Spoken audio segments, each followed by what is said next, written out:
Buenas noches. Quiero hacer un poco de memoria de lo que hablé el martes pasado, porque es sumamente importante. Es tan sencillo, pero a la vez es tan importante y se pasa tanto por alto. Por eso es que me quiero tomar el tiempo para hablar una vez más de por qué existe el gobierno civil. Hay muchas cosas que practicamos simplemente por costumbre. Muchas cosas que son tradiciones y ni siquiera sabemos por qué se practican. Hay tantas ilustraciones de la gente haciendo algo simplemente porque alguien lo hacía, y nunca preguntándose por qué. Y eso es lo que está pasando con el gobierno civil y eso es lo que yo quiero que entendamos, especialmente nosotros aquí en Guatemala. Me da cólera, sinceramente me da cólera cuando leo comentarios en Facebook de la Corte de Constitucionalidad, que se creen, que no respetan nada, ¿qué vamos a hacer con ellos? Bueno, lo que debemos de hacer con ellos es agarrarlos del pescuezo del pelo y sacarlos. No son nada especial, no son dioses, no tienen ninguna autoridad, no son nada. Lo único es que el pueblo es cautivo por falta de conocimiento. Así que les recuerdo rápidamente, si usted estuvo el martes pasado, si no, para los que no, hablé de que si la meta final es que cada uno individualmente dará cuenta a Dios de sí mismo, eso significa que a lo largo de nuestra vida, las decisiones que tomemos individualmente son las que cuentan. Entonces todo el mundo puede estar de acuerdo con la Corte de Constitucionalidad, pero como no es verdad, como es una violadora de los derechos inalienables y la Biblia ordena obedecer a Dios antes que a los hombres, la mando por un tubo. Y puedo parecer rebelde y todo lo demás a la demás gente, pero cuando me presente ante el Creador, quiero decirle, cuando diga, ¿por qué mandaste por un tubo a la Corte de Constitucionalidad? Poder decirle, señor juez, porque usted así lo ordenó en su manual. ¿Ves? Ese es el punto. Entonces me remonté hasta el principio, que desde Adán, por los siglos que pasaron, milenios que pasaron, no había gobierno civil. El gobierno civil, aunque es una institución establecida por Dios, está establecida siglos, milenios después de la institución familia y de la institución iglesia. Y está establecida, puse el ejemplo de cómo está establecido el divorcio. El divorcio fue establecido, permitido, no porque sea voluntad de Dios, no porque sea lo mejor para nosotros, sino a pesar de que va en total contrariedad a la voluntad de Dios. Porque cuando le preguntaron a Jesús, ¿es lícito el divorcio? Él respondió, no. Lo que Dios unió, no lo separa el hombre. Punto. La respuesta fue, no es lícito el divorcio. Entonces le hicieron una segunda pregunta. Entonces, ¿por qué Moisés permitió el carta de divorcio? No, ¿por qué ordenó? Dijeron ellos, pasándole la chibolita a Moisés. En Jesús les dijo, no, lo permitió por la dureza de su corazón. En otras palabras, se divorciaban por cualquier tontería, por cualquier cosa. Así que se reguló, se legisló para ponerle freno a las estupideces y a las barbaridades que estaban haciendo, causando el divorcio. De esa manera se le puso una restricción a ese divorcio, a tal grado que dijo, no pueden divorciarse excepto por causa de fornicación. Y aclaré que fornicación no es meramente adulterio. De hecho, adulterio no encajaría sí encajaría en un segundo grado en fornicación. Porque fornicación viene de la palabra griega de porneia, de donde sale aún la pornografía. Fornicación es toda cosa contraria a lo legítimo del sexo, todo abuso del sexo, toda la pornografía, todas esas cosas, bestialidades, etc. Entonces entiéndase, el divorcio fue establecido para ponerle un freno a la locura de la humanidad, pero nunca estuvo en la voluntad de Dios. Consecuentemente, el gobierno civil, como lo conocemos nosotros, nunca ha estado en la voluntad de Dios, a tal grado que, insisto, el final no va a haber nadie a quien buscar, excepto cada quien dará a Dios cuenta de sí. Entonces, ¿por qué existe el gobierno civil? Existe precisamente como el divorcio, para ponerle un freno a la maldad, a la irresponsabilidad y al egoísmo de las personas, porque cada cabeza es un mundo. Cada quien dice en el libro de los jueces repetitivamente: en aquellos días no había rey en Israel, cada quien hacía lo que bien le parecía. ¿Ve? Y entonces, si seguimos haciendo lo que bien nos parece, no habría ningún problema. ¿Cómo que no? Si la Biblia lo está poniendo como malo. Claro, porque cada quien hacía lo que bien le parecía, no respetando los derechos inalienables de otros. Pero si cada uno de nosotros respeta los derechos inalienables de las demás personas, puede hacer lo que sea. La ley no está para decir lo que podemos hacer. La ley está solo para decir lo que no podemos hacer. Y desde luego, le ilustré que lo que la autoridad que Dios delega es para las funciones. La función de padre sobre hijos tiene autoridad, pero la persona que es el padre no tiene autoridad sobre la persona que es el hijo. Y le demostré que si el hijo crece y pone una empresa y se convierte en jefe y el padre se convierte en empleado, el que tiene la autoridad es el jefe sobre el empleado, no el hijo sobre el padre. ¿Ve? Funciones. Bien, entonces, espero que usted pueda ver el programa. Está grabado ahí, se quedó grabado en Facebook, si no lo vio, para yo poder continuar. Hablemos entonces ahora del gobierno civil. ¿Cuál es la función legítima a la cual Dios sí le delega autoridad? A la función de autoridad del gobierno civil sobre la función de ciudadanos. No es sobre la función de padres, no es sobre la función de esposos, no es sobre la función de empleados, no es sobre la función de cristianos o religiosos. No, esa función no tiene el gobierno absolutamente nada que ver. Es solo sobre la función de ciudadanía.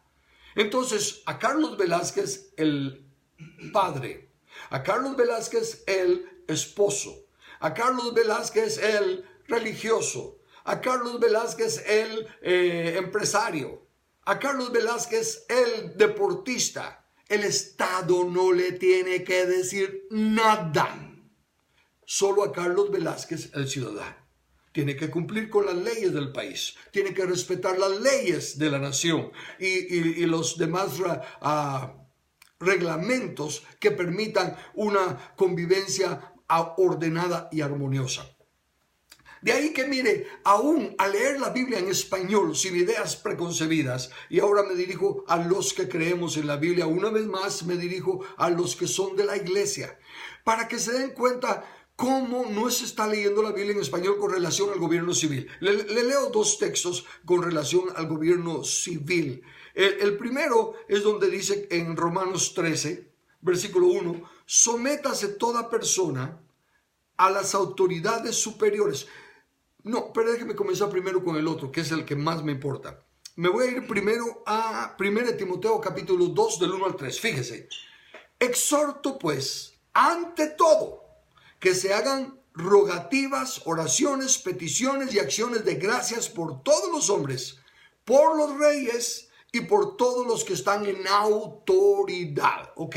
Traduciéndolo en nuestros días, que ya no tenemos reyes, entonces por los presidentes, por los diputados, por los de la Corte Suprema de Justicia, que son las únicas tres ramas del gobierno reconocidas por Dios en la Biblia y en nuestra Constitución, ¿verdad? Entonces dice, y por los que están en autoridad.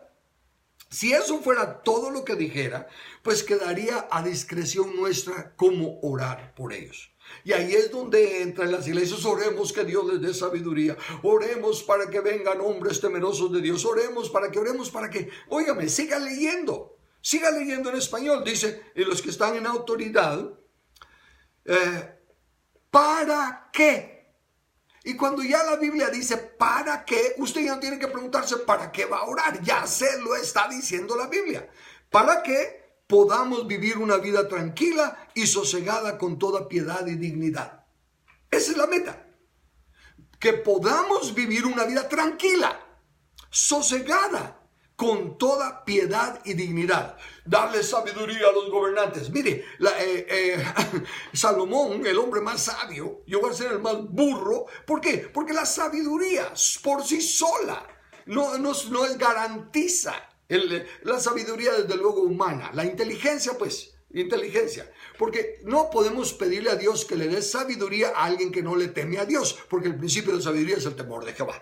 Entonces, no vamos a orar por los impíos que Dios les dé sabiduría. Eso sería ir nosotros en contra de lo que dice la Biblia. Así que no podemos pedir por eso, a menos que fuera una persona temerosa de Dios, que entonces sí, el principio de la sabiduría es el temor de Jehová. Pero por el resto de los gobernantes, en su gran mayoría, ni temen a Dios. Así que no es sabiduría lo que tenemos que pedir. Pero dice que oremos para que tengamos una vida tranquila. Ajá, ok. ¿Qué necesitamos para tener una vida tranquila? Usted lee la Biblia en español y se encuentra que dice de diferentes maneras que el fruto de la justicia es la paz.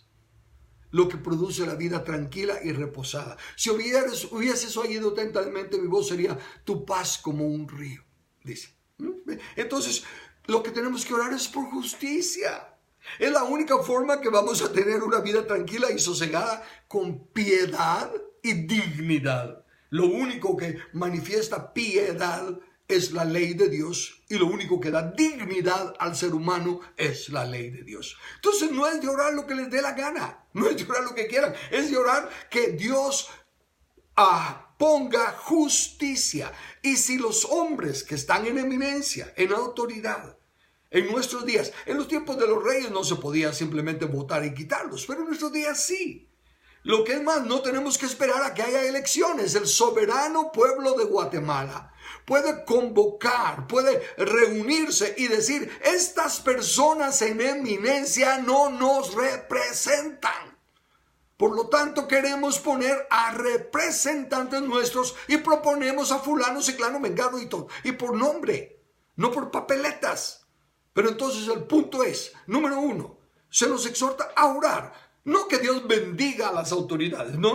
Yo no quiero que bendiga a esos mentes reprobadas. No. Yo no quiero eso. Yo quiero que los quiten en medio. Tal como dice claramente ahí en las Escrituras, que Dios los entregó a una mente reprobada, ya que no quieren reconocer a Dios. La segunda cosa, ahora sí, el texto de Romanos 13. Sométase toda persona a las autoridades superiores, porque no hay autoridad sino de parte de Dios. Una vez más. No hay autoridad excepto la que viene de Dios. Todo lo que que tenga vestigio o apariencia de autoridad, si no es delegada por Dios, es tiranía, es rebeldía, es usurpación, es lo que usted quiera, pero no es autoridad. Puede ser poder, puede ser fuerza, puede causar miedo, pero no es autoridad.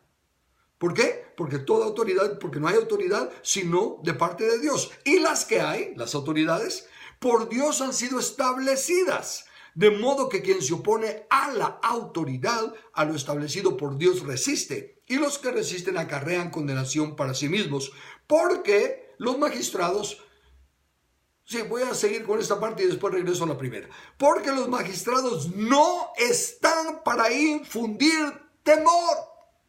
¿Cómo que no? No están para infundir temor al que hace el bien. Si usted respeta la ley, si usted es una persona que respeta los derechos inalienables de las otras personas, no tendría por qué tener temor de ver a un policía, de ver a un soldado, de ver a una persona en autoridad. Pero es que ahora ya no se sabe ni en quién creer. Ok, esa autoridad no es establecida por Dios. Esa persona no está representando la autoridad establecida por Dios, porque eso no produce que tengamos una vida reposada y tranquila. Por el contrario, nos pone nerviosos e inseguros de qué va a pasar. Entonces dice, para infundir temor al que hace el bien, sino al malo. ¿Quieres pues no temer a la autoridad? Haz lo bueno y tendrás alabanza de ella, porque es servidor de Dios para tu bien. Pero si haces lo malo, teme, porque no en vano lleva la espada, porque es servidor de Dios, vengador para castigar al que hace lo malo. Si usted estuvo en el máster pasado siguiéndome, o si lo ha visto, se recuerda que mencioné que al establecerse la pena capital, dijo que pariente cercano era el vengador de la sangre. Ahora que ya hay una estructura de gobierno, Dios ha puesto la espada para que sea el vengador de Dios, el vengador de la sangre. Déjeme decírselo claramente, cualquier gobierno que rehúse aplicar la pena capital no está obedeciendo a Dios y su función. Esas personas que rehúsen aplicar la pena capital no califican para gobernantes de acuerdo a la Biblia. Porque precisamente para evitar que el pueblo se levante y empiece a defenderse por sí mismo y empiece a decir que agarraron a este ladrón y violador y sin juicio y sin el debido proceso lo quemen o lo maten, eso es culpa de los gobernantes que no cumplen su función ejerciendo la pena capital una vez que la persona ha sido oída, llamada, vencida en juicio y declarada culpable de haber violado los derechos inalienables. Entonces, la razón del gobierno, entiéndase, era limitada. Era solo para ponerle freno al desorden y a la maldad. Nunca para dirigir nuestras vidas. Así como el divorcio no dirige los matrimonios, el gobierno civil no dirige las vidas de nadie. El gobierno civil está para proteger los derechos inalienables. Entonces, al ignorar estas verdades, poco a poco se le ha ido dando más y más poder a los gobernantes, poder ilegítimo, poder que no se les puede dar, porque Dios no se los ha dado. Los gobernantes no tienen derecho ni autoridad para estar estipulando las enseñanzas que tienen que recibir nuestros hijos. Los padres decidimos qué enseñanzas deben de tener nuestros hijos. Y cuando los llevamos a la escuela, debemos de ser nosotros los que les demos autoridad a los maestros, no al Estado. Y debemos de ser nosotros los que aprobemos la currícula, que es el pensum que se les va a enseñar, no el Estado. Ningún gobernante tiene derecho a decir qué se le enseña a nuestros hijos, porque no tienen ninguna autoridad sobre la función de familia ni sobre la función de iglesia. Regreso entonces a lo de Romanos, porque eso es lo que la mayoría de los cristianos y de la gente no entiende. Porque toda autoridad es establecida por Dios. ¿Leyó lo que dice u oyó lo que dije yo? Toda autoridad. La autoridad de los padres sobre los hijos, la autoridad de los jefes sobre los empleados, la autoridad de los árbitros sobre los jugadores, la autoridad de todos. Toda autoridad es establecida por Dios, no las personas. Las personas las elegimos nosotros. Por eso el presidente que tenemos supuestamente debiese ser electo por nosotros, no por el fraude. Los diputados que están en el listado para entrar en el otro año, esos no son electos por nosotros, esos no son elegidos ni por nosotros, mucho menos por Dios. Por Dios ya son declarados abominación, por Dios ya son declarados culpables, pero están electos por los hombres, no son establecidos por Dios. Resistirlos a ellos no es resistir a Dios, resistirlos a ellos es obedecer a Dios, porque hay que obedecer a Dios antes que a los hombres. Entonces estoy tratando de darles estas pláticas, estas motivaciones para que renovemos nuestro entendimiento y nos demos cuenta. No es de estar cruzando los dedos y tronándonos y diciendo qué vamos a hacer con este nuevo Congreso. Lo debemos de sacar a patadas. Si no logramos antes del 14 de enero, que se reconozca el fraude y que se hagan nuevas elecciones de diputados, no tenemos que obedecerlos, tenemos que sacarlos. ¿Por qué? Porque no son personas ni establecidas por Dios ni por nosotros. El gobierno civil debe de ser una institución chiquitica. La más grande debe ser la familia y en segundo lugar la iglesia. Son las únicas dos que desde el principio han estado. El gobierno civil es circunstancial para una función, que vivamos pía y tranquilamente y para que le infunda miedo a los que no respetan los derechos inalienables. Entendamos eso y ya no nos dejemos asustar con el petate del muerto, porque ciertamente todos esos que están ahí están muertos en sus delitos y pecados y no son nuestros representantes. Así que, ¿sabe usted para qué existe el gobierno civil?